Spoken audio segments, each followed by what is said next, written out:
Kamusta, Gemini? Welcome to Like a Tarot. Alamin natin kung ano ang message ng mystical card sa iyo. Angels and guides, please guide us. Ano ang reading para sa Gemini? Siya nga pala, marami pong salamat sa mga nag-like, share, comment, and subscribe. Ingat po kayo palagi saan man kayo naroon.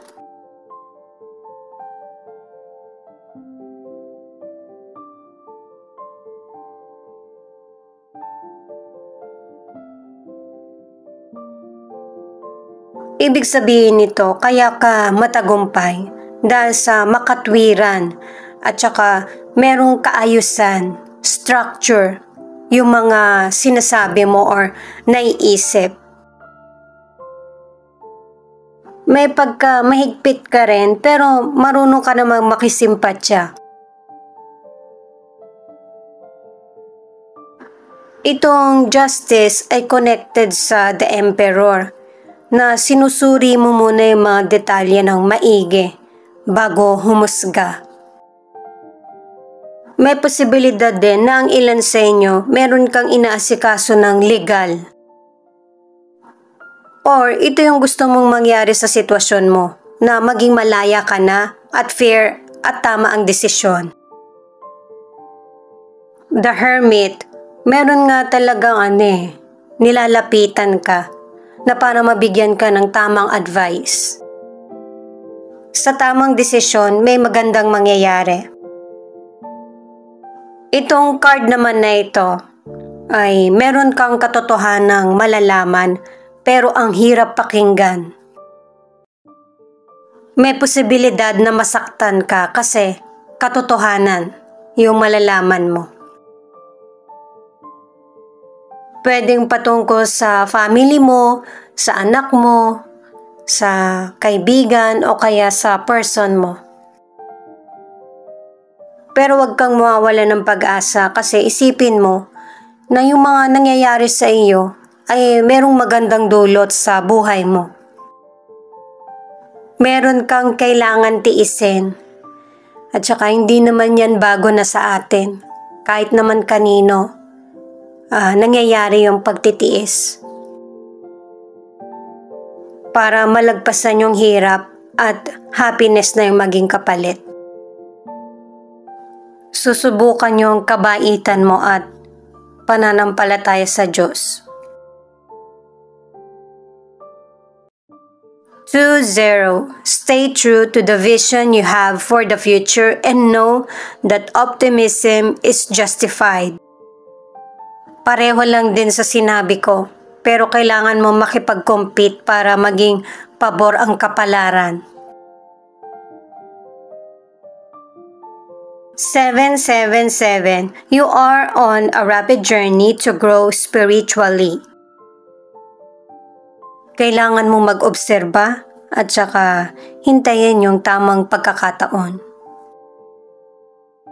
Maganda yung mga cards mo kasi kahit gabundok yung problema na susuungin mo, merong magandang resulta pa rin in the end. Aalamin natin kung ano ang situation mo, ang situation ng person mo, at situation ng relationship. Para sa mga bagong viewers, ang reading na ito ay timeless reading, general reading at guide po lamang, kaya hindi po magre-resonate sa lahat. Kunin mo lang yung akma sa sitwasyon mo at kung kailan mo napanood ang reading na ito, yun ang start ng 1 week reading para sa iyo.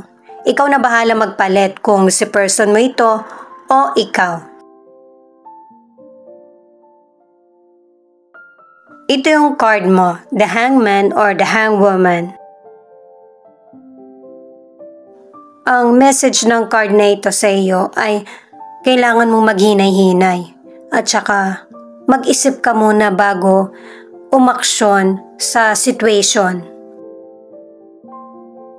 Kasi yung progress nasa decision mo Okay lang kahit na medyo magtagal ito para mas maganda yung magiging resulta. At saka sa mga naunang mystical card pa lang hanggang dito, Pinapakita na kailangan maging matatag ka at maging wise sa mga decisions mo. Kung kailangan suriin mo muna. Kapag minadali mo kasi yung situation mo, pagsisisihan mo lang yung magiging outcome. Maging aware ka rin sa paligid mo kasi makakakuha ka rin ng kaalaman or idea. Ang ilan sa inyo, kinakaharap nyo na yung sitwasyon na ito kasi biglaang mahirap agad yung reading. Yung paninindigan agad. At saka pagprotekta sa sarili. Ito yung mga cards mo, Six of Wands, King of Cups, at the Star in reverse. Itong mga cards mo, magkakaroon ka ng kagalakan, celebration na mangyayari sa buhay mo. At saka, ito yung panahon na mababalanse mo ng emosyon mo. Magkakaroon ng tagumpay at saka yung magiging mature ka na sa buhay mo at saka sa mga mangyayari pang sitwasyon. Pero yung mga tagumpay na makakamit mo sa buhay, meron kang situation o kaya person na dapat i-let go. At ito yung nagpapagulo sa isip mo at saka kalooban. Kaya nga 'di ba sa ibang reading ko, sinasabi ko sa inyo na kung ano yung dinadasal mo, hinihiling mo, yun yung ibibigay sa iyo. Kaya mag-ingat kayo sa mga hinihiling nyo. Siguraduhin nyo na ito talaga yung gusto mo. Sa career, naka-3 cards ka na para sa leadership. Kasi kayang-kaya mong gawin kung ano yung ibinigay sa'yo na trabaho. Seryoso ka. Ang ilan naman, kinakausap ka. Hindi lang para humingi ng advice sa'yo, kundi gumaan yung kalooban nila kasi nakaka-pressure yung trabaho nyo. Hindi ganun kadali. At saka ang ilan sa inyo matagal ka na sa negosyo o kaya sa trabaho mo, kaya napagkakatiwalaan ka. Ang ilan sa inyo kung noon happy ka sa karir mo, ngayon nag-iiba na yung outlook mo sa buhay. Gusto mong ibang direksyon naman ang tahakin. May posibilidad na mag-retire ka or ibang career or negosyo ang gagawin mo. Ang ilan sa inyo sa relationship ay napapanatili nyo na open sa isa't isa at saka stable ang relasyon. At pakiramdam ng person mo na napakaswerte niya at kayong dalawa yung nagkatuluyan. Itong rune muna yung ipapaliwanag ko sa iyo. Itong Lagos, ibig sabihin may mga sitwasyon na makakasakit sa damdamin mo. Feeling mo magiging powerless ka sa situation, pero huwag kang mag-alala. Kasi dahil sa maganda nga yung image mo sa family, sa friends, sa mga taong nakapaligid sa iyo, maraming tutulong sa iyo. Ituloy ko na para sa mga nasa relationship. Yung person mamahal ka niya. Kaya lang minsan hindi ka niya maintindihan. Kasi base sa mga cards na ito, ang ilan sa inyo, mas matimbang yung ipinapakitang pagmamahal ng person mo sa iyo kaysa sa pagmamahal mo sa kanya. Ito yung card ng person mo, Ace of Swords. Itong card ng person mo ay kailangan niya magpatuloy. Ano man ang sitwasyon na kinakaharap niya, kailangan ng positive mindset. Manatili at saka kailangan hindi nagbabago kung ano yung mga gusto mo. Kahit na may mga countless difficulties na mangyayari sa journey ng buhay mo. Sa mga single, ang ilan sa inyo, humihingi ka ng advice para magkaroon ka ng love life. kasi hinihintay mo talaga ito. Pero darating yung love na magpapakita ng atensyon sa iyo. Yung person na tinatangi mo, yung gusto mong magkaroon. Ang good news ay romantic, maaasahan mo, faithful, at saka charming yung person. Hindi rin naman kasi magtatagal na single ka.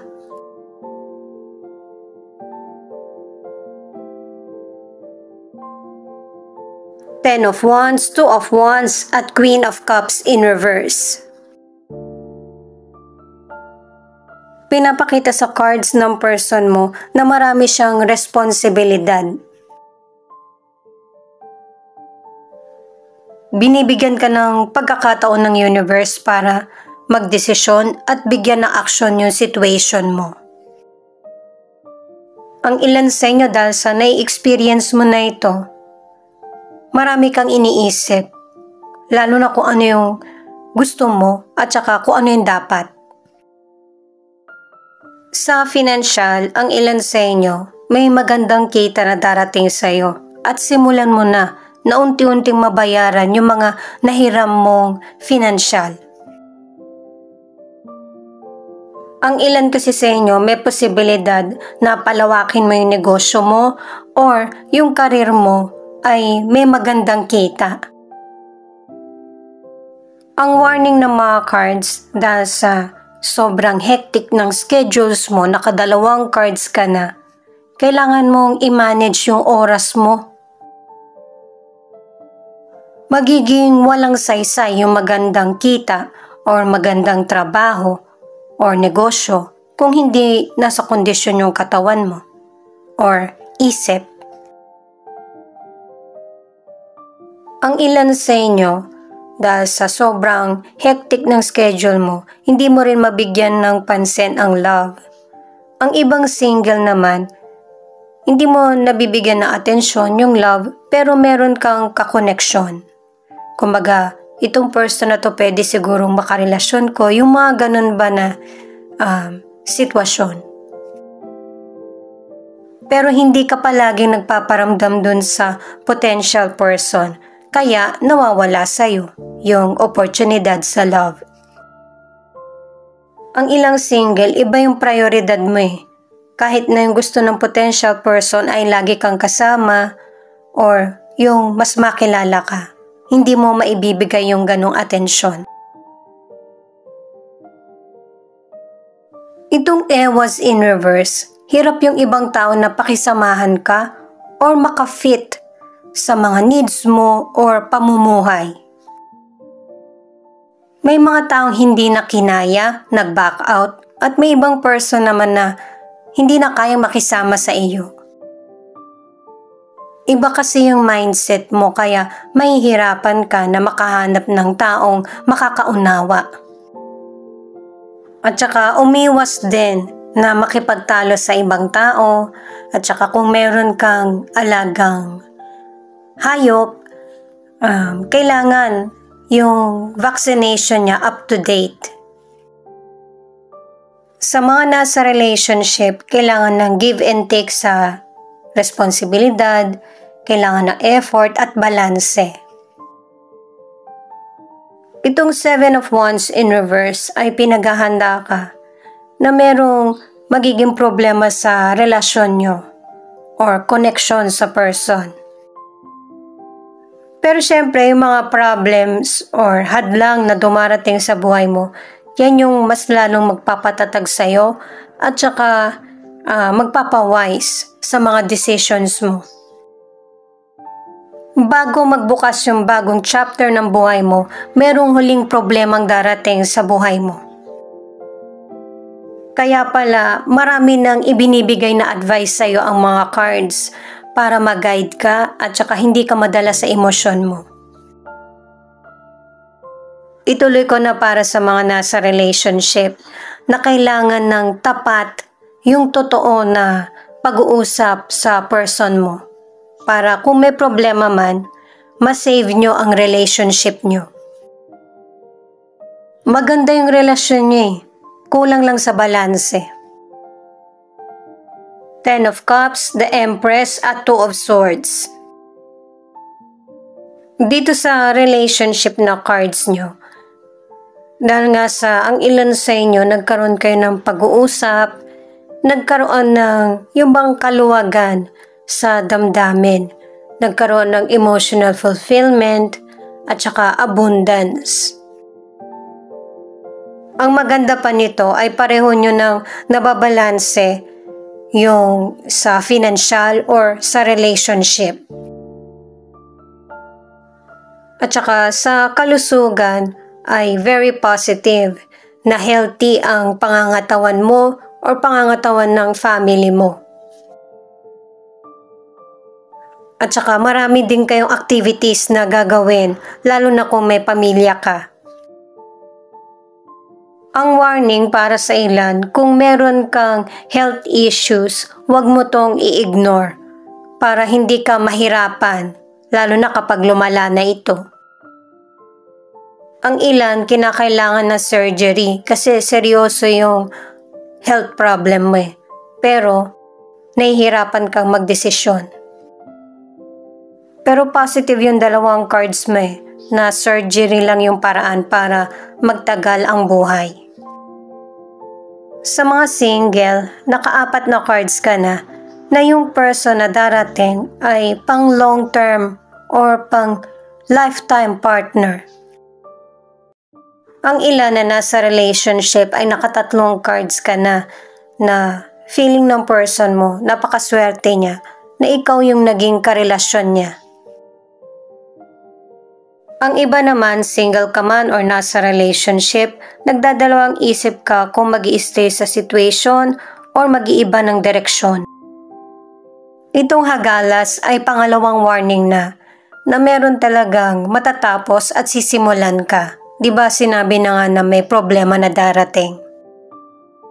Kaya ingatan mo kung ano man yung mga magandang pagkakataon ngayon at maging patient.